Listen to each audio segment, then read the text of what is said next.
Yeah, well, I think for the most part, he's had about the season you would have expected, at least in terms of what his strengths and weaknesses are. He's a fantastic one-on-one scorer. He can score in the post, probably better than I think, at least from day one, than I think most people expected. He's shown more of a face-up game and being able to create off the dribble than most people expected. But he's still primarily a one-on-one scorer. He's not a guy who's going to get a lot of, catch and shoot, really off-the-ball type of offense. But he's been fantastic at what he does. He struggled a little bit on the defensive glass throughout portions of the year, which I think most people expected when they watched him at Duke. And his defense has been very hit or miss. He's been pretty good in the post one-on-one. He's been pretty good when he's been in position to block a shot. He's been pretty good getting there. But I think his team defensive rotations have been a struggle at times. And again, I think that's what most people expected when they watched him at Duke. So I would say, in terms of what his strengths and weaknesses are, I think they're about what you'd expect. But I think he has had more of a success offensively than I think most realistic expectations had him for. I mean, for him to be averaging 17 and a half points per game on reasonable efficiency when you consider he's a rookie being asked to do a whole lot, and around a team that, especially the first third of the year, really didn't have many shot creators to put around him.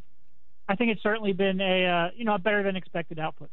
Yeah. Now, when you look at him since the 24th with Ish Smith, how has Ish Smith given us a better indication maybe of who Okafor might be? Well, I think anytime you have a guy like Ish who can create a little bit of offense for Jahlil, and you look at Jahlil's numbers, something like, I don't have it off the top of my head, but something like 80% of his shots he was creating for himself, which was pretty much a historic rate for somebody that was such a high part of their offense. I mean, he wasn't getting a lot of his opportunities assisted. And since Ish has come in, that's gone down, and he's had a lot more easy scoring opportunities. I think you're seeing a lot of, those short jump shots that maybe we didn't know he had in his game.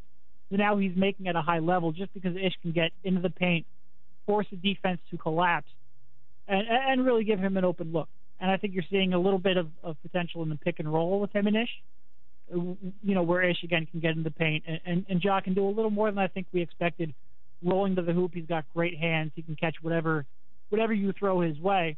And he has the size and strength to finish through defenders in the paint. Certainly, I mean, he's shooting, I want to say, close to 58% since December 24th when they acquired Ish Smith.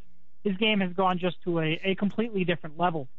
And it's been great to see, because I think when Ish was acquired, we all said, great, now we can get back to Nerlens, Noel, and lobs at the rim. And Jahlil clearly isn't that same kind of player. You're not going to throw many lobs to Jahlil. So I think people wondered exactly whether Ish could have the same positive impact on Okafor that he did on Nerlens. And I think so far he has. I think it's been a little bit different. But I think you're getting much closer to peak Okafor than you did throughout early in the season when he was just asked to do too much. Yeah, and obviously Jahlil Okafor, when he plays by himself, he seems okay. When Noel plays by himself. So when you look at the two together, what should we think moving forward here, Derek? Well, I think from the time the Ish Smith trade happened to now, I think that pair has worked a lot better offensively. Early on in the season, when Okafor was on the court with Noel, the offense was just brutal. And in terms of points per 100 possessions, now a league average for that is about 102 points per 100 possessions. Great teams are up like 110. Really bad teams are in the high 90s. The Sixers were about 83 points per 100 possessions when the two of them shared the court before Ish Smith arrived. That's been right about 100 now over the past really month of the season. So I think Ish has made that duo a little bit more, viable in terms of an offensive pairing, mostly because he can generate those shots for Noel. Noel's now a much bigger part of the offense, a much bigger factor that defenders have to watch out for because they know that Ish can always hit him around the hoop. And Ish has just gotten the team in so much better of a position. Where it comes in, and the question still is there, is whether you can get Nerlens Noel's really dynamic defensive contributions while playing him at the floor. And I don't think that's been resolved at all. You look at pretty much any time Noel has these big games, these 3 or 4 block, 2 or 3 steal games, they're coming almost exclusively when Okafor has been off the court and Noel has been able to slide back into his center position and really patrol the paint and just, monster defensively. You haven't seen that with Okafor on the court. I think that right now is their biggest problem. Earlier in the year, Brett Brown had talked about maybe allowing Okafor to defend power forwards, and he clearly doesn't have the athleticism to really do that, but the thought is more that, Okafor is going to struggle, but at least you're getting Nerlens back to being peak Nerlens.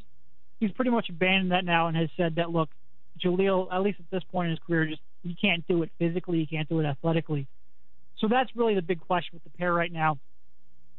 I think they've answered some questions offensively. I think obviously having a really good point guard helps, but there's still ample questions going forward. Derek Bodner, PhillyMag.com, covering the 76ers, and you write about Noel's elite defense. That makes it really hard to fathom moving him maybe down the road, right? I mean, to have a guy in this NBA with the rim protection that he has, it's almost bizarre to hear people say that Noel should be the guy they move down the road. Yeah, no, look, I mean, we've spent the last really 20 years talking about the importance of pick and roll. And the last 10 years, really since Mike D'Antoni with the Phoenix Suns, emphasizing the ability to get into the paint off of dribble penetration and shoot threes. In order to defend the pick and roll and to really counter, the new age analytics that say the most valuable shots are threes and shots at the rim, you need an elite rim protector who can also be an elite pick and roll defender. And that's what Nerlens Noel is. So, this is, you look at him and he's a one-way player. I think a lot of people can dismiss that, but the league is trending. I mean, they've built a league where you've got to stop guards who can get in the paint. And they've made rule changes based on allowing guards, quick guards, to get into the paint and cause havoc. You need something to counteract that. And Nerlens Noel, I mean, he's as good as they come in the NBA. He's such a unique defender because of the turnovers he can force and the efficient opportunities he can generate, and also the amount of ground he can cover when patrolling the paint. They're going to have to make a choice at some point over the next couple of years between Embiid and Noel and Okafor, and if they're lucky enough to have Embiid healthy and Saric come over and maybe get one of Simmons or whatnot, they're going to have a choice. It's going to be a hard choice because they do all offer, when healthy, they do all offer very real benefits. Yeah, I mean, that's going to be interesting. You just mentioned, Saric and Embiid, and obviously they're going to have a pick in the top 4 most likely. What about the status of the other picks they have? Everybody kind of realizes they have their own. Everyone got their eye on that Lakers pick, but should they start putting their eye a little bit more on that Miami pick? Miami pick's going to be very good. Miami was a team. I think they played 18 of their first 30 games at home, and because of that, they got off to a really quick start. But lately, they've been playing more on the road, and I think they've lost 5 of their last 7 games on the road. They still have a majority of their games for the rest of the season coming on the road, and they've been struggling. They're 3-7 in their last 10. They're a team that struggled down the stretch last year, and they're an aging team. And not only an aging team, but a team that doesn't maybe have the greatest depth in the world. They're going to get tired. There's always that factor of little nagging injuries coming in and costing them games. They are certainly a team that, not only could end up, they were in that pick was in the mid-20s at some points during the season. Not only could that end up in the teens, that could very well end up in the lottery. And not only that, but there's a chance that it could, still top 10 protected next year before becoming unprotected, or top 10 protected this year before becoming unprotected next year. There's a chance that pick doesn't convey until next year as well, which I don't think would be the worst case scenario in the world, just because if you go into a draft, and next year is supposed to be a good draft, with an unprotected draft pick from a team that hasn't made the playoffs in 2 years in a row and is old and injury prone, I mean, there's a chance that works out really well. So I think there's certainly a chance that pick ends up being a solid one this year. It could end up being the 3rd lottery pick this year. And even if that pick doesn't convey, that's not the worst situation in the world. Yeah, good stuff there. And a lot of people have asked me about that, and I'll ask you too, Derek. Is it the worst case scenario if the Sixers end up with their own pick and don't get that Lakers pick? What is this? I know it's very early to talk about the draft, but when this team clearly has its eye on 2016 being this offseason being a big factor to them, does not getting that Lakers pick affect them greatly? It is never too early to talk about the draft, first of all. Second of all, it's tough because you do want – I mean, there's a couple of point guards in that spot in the draft who could help and who some people have varying opinions of. So I think it wouldn't – again, if that pick ends up being 4th, 5th, 6th, sure, you want it this year. But there's still a chance – and that Lakers pick would still be top 3 protected next year.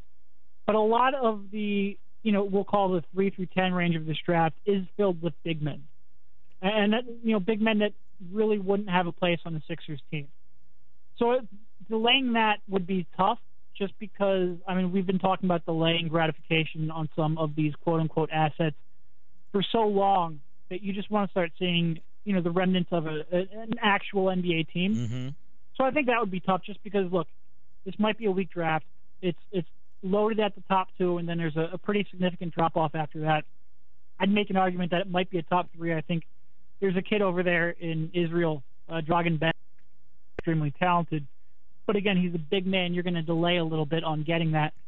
So I think because of that drop-off, no, it wouldn't be the worst thing in the world. But by the same token, you look at a guy like Chris Dunn, and is he a perfect prospect? No, not at all. But he could help. So I think there's going to be some upset because of that. Real quick, Derek, got about a minute. Sam Hinkie here at draft time, do you think he makes it to draft time? I think he does make it to draft time. I think that would be too big of a change to make, in the coming, really 6 months. I don't see them doing that. I don't think Colangelo wants to be doing the day-to-day right now. Mm-hmm. I think he's going to want to get, if they do decide to move on from Sam Hinkie, they would want to get their own guy in, and I just don't see them making that kind of a change that quickly. All right, Derek Bodner has more, PhillyMag.com from the Sixers. Very important second stretch of the year for them as they get ready for the 2016 draft, a very big offseason. Derek, appreciate it as always, pal.